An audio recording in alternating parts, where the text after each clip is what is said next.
नमस्कार। आपका अखबार के इस अंक में आपका स्वागत है। मैं हूं प्रदीप सिंह। खिसियानी बिल्ली खंभा नोचे। इस समय कांग्रेस पार्टी और विपक्षी दलों की यही हालत हो गई है। वो बड़ा साफ साफ दिखाई दे रहा है, कम से कम इस मानसून सत्र में बड़ा स्पष्ट दिखाई दे रहा है कि विपक्ष बढ़ी हुई ताकत के बावजूद सत्ता पक्ष से निपटने में अपने को अक्षम पा रहा है। तो सत्ता पक्ष से जब आप अपने प्रमुख प्रतिद्वंदी या विरोधी या दुश्मन कहना चाहें, शब्द इस्तेमाल करना चाहें तो दुश्मन, युद्ध की स्थिति में दुश्मन निपटने में अक्षम होते हैं तो उसके आसपास के लोगों पर हमला करते हैं, जिनको लगता है कि आपके रास्ते की वो बाधा है। तो कांग्रेस पार्टी और विपक्ष को लग रहा है कि दोनों सदनों के पीठासीन अधिकारी, लोकसभा में लोकसभा अध्यक्ष और राज्यसभा में सभापति, ये दोनों बाधा बन रहे हैं। क्यों बाधा बन रहे हैं? कि ये उनको अराजकता की छूट नहीं दे रहे हैं। वो जैसा चाहते हैं वैसा करने नहीं दे रहे हैं। जिस तरह से बोलना चाहें, जो बोलना चाहें, चाहे वो सही हो गलत हो, बोलने दें। उनकी बारी हो या ना हो, उन्हें बोलने दें। दोनों सदनों में एक नियम है। सदन नियम और परंपरा से तो चलता ही है, सदस्यों के बोलने का भी एक नियम है कि जब तक पीठासीन अधिकारी उनका नाम नहीं लेता तब तक उनका माइक ऑन नहीं होता।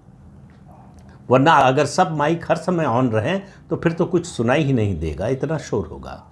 तो इसलिए नियम ये है, पीठासीन अधिकारी यानी लोकसभा अध्यक्ष और सभापति या चेयर पर जो भी है, उपसभापति या उपसभापति के पैनल के लोग, या उधर जो है लोकसभा अध्यक्ष के पीठासीन अधिकारी जो पैनल के लोग होते हैं, उनमें से कोई प्रिसाइड कर रहा हो उसको, वो जिस सदस्य का नाम लेगा वही बोल सकता है, उसी का बोला हुआ रिकॉर्ड में जाता है, इसलिए उसी का माइक ऑन होता है। तो बिना बारी के आप बोलेंगे तो आपका माइक ऑन नहीं रहेगा, तो आप हल्ला मचाएंगे, शोर करेंगे कि देखिए हमारा माइक बंद कर दिया।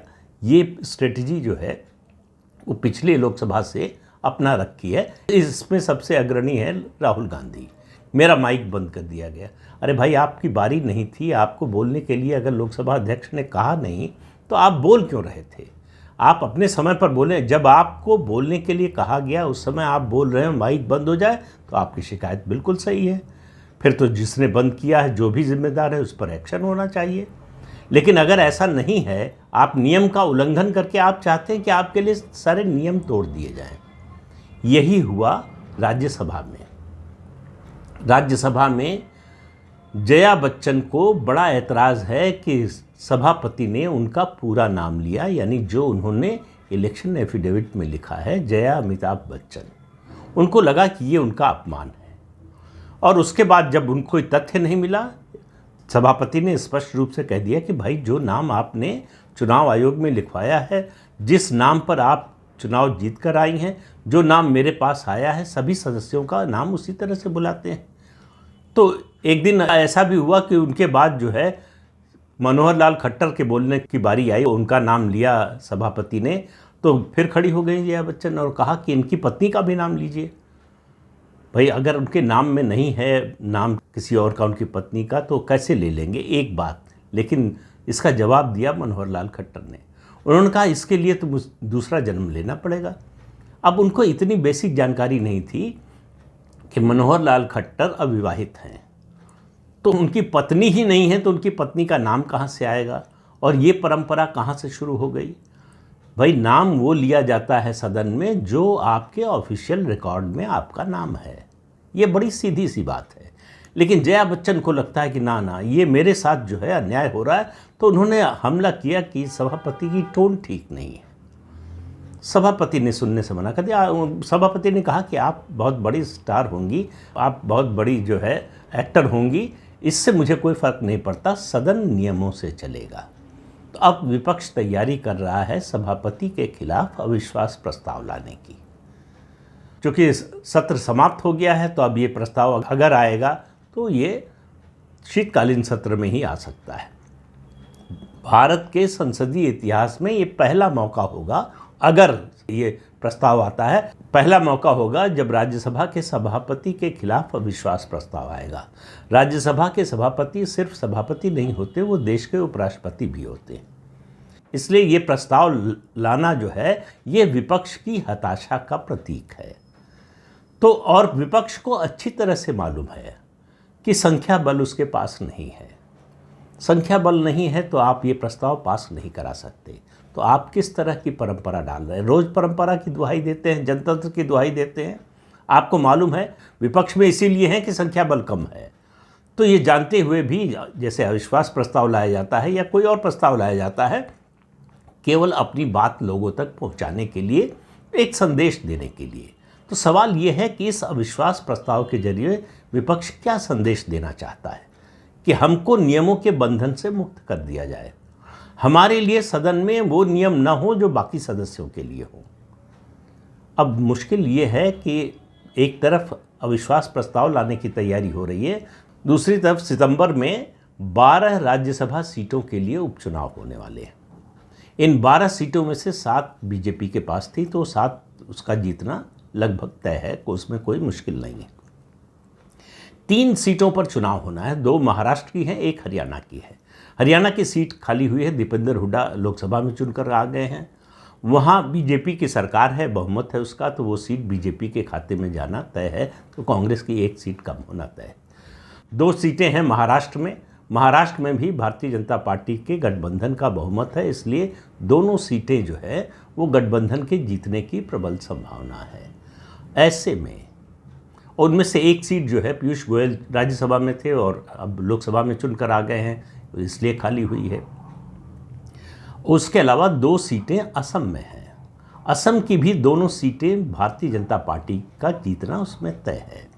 अब राज्यसभा की जो स्थिति है इस उपचुनाव से पहले, भारतीय जनता पार्टी के अपने 90 सदस्य हैं और कांग्रेस के 26 हैं, और उससे नेता प्रतिपक्ष का दर्जा बनाए रखने के लिए कम से कम 25 सीटों की ज़रूरत है। और अगर इस उपचुनाव में उसकी 2 सीटें घट गईं, जिसकी संभावना से इनकार नहीं कर सकते, तो नेता प्रतिपक्ष का पद चला जाएगा। तो जो मल्लिकार्जुन खड़गे सभापति जगदीप धनखड़ को हटाने का अविश्वास प्रस्ताव लाने की कोशिश कर रहे हैं, तो पता चला चौबे जी छब्बे बनने की कोशिश में दुबे बन जाएंगे। वो सभापति जगदीप धनखड़ को तो हटा नहीं पाएंगे, पूरा विपक्ष साथ हो जाए तो भी नहीं हटा पाएगा। लेकिन ये इस बात की संभावना बढ़ गई है कि कांग्रेस के हाथ से राज्यसभा में नेता प्रतिपक्ष का पद चला जाए। ये उपचुनाव ये तय कर देगा। इसलिए ये उपचुनाव कांग्रेस और भाजपा दोनों के लिए बड़ा महत्वपूर्ण है। 1 सीट उड़ीसा से भी खाली हुई जो बीजेपी को मिलेगी, क्योंकि बीजेपी का बहुमत है विधानसभा में, और बीजेडी की सदस्य है, उन्होंने इस्तीफा दिया है। तो बीजेडी की 1 सीट कम हो जाएगी, बीजेपी की 1 सीट बढ़ जाएगी। तो कुल मिलाकर बीजेपी की स्थिति राज्यसभा में और मजबूत और बेहतर होने वाली है। और ये उपचुनाव संसद के शीतकालीन सत्र से पहले हो जाएगा।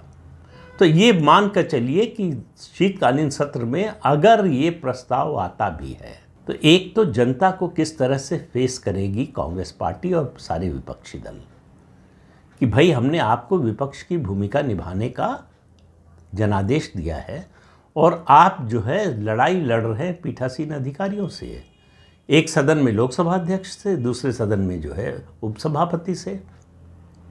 तो आपकी लड़ाई तो सत्ता पक्ष से होनी चाहिए। तो सत्ता पक्ष से लड़ने में आप देखिए, लगातार नैरेटिव के स्तर पर देखिए तो विपक्ष लगातार पीछे होता जा रहा है, लगातार मात खाता जा रहा है। उसके पास नैरेटिव कोई है नहीं नया। जो चुनाव में एक झूठा नैरेटिव चलाया आरक्षण खत्म करने का, वो चल गया, उसका फ़ायदा मिल गया, अब वो ख़त्म हो गया, उसकी एक्सपायरी डेट निकल चुकी है।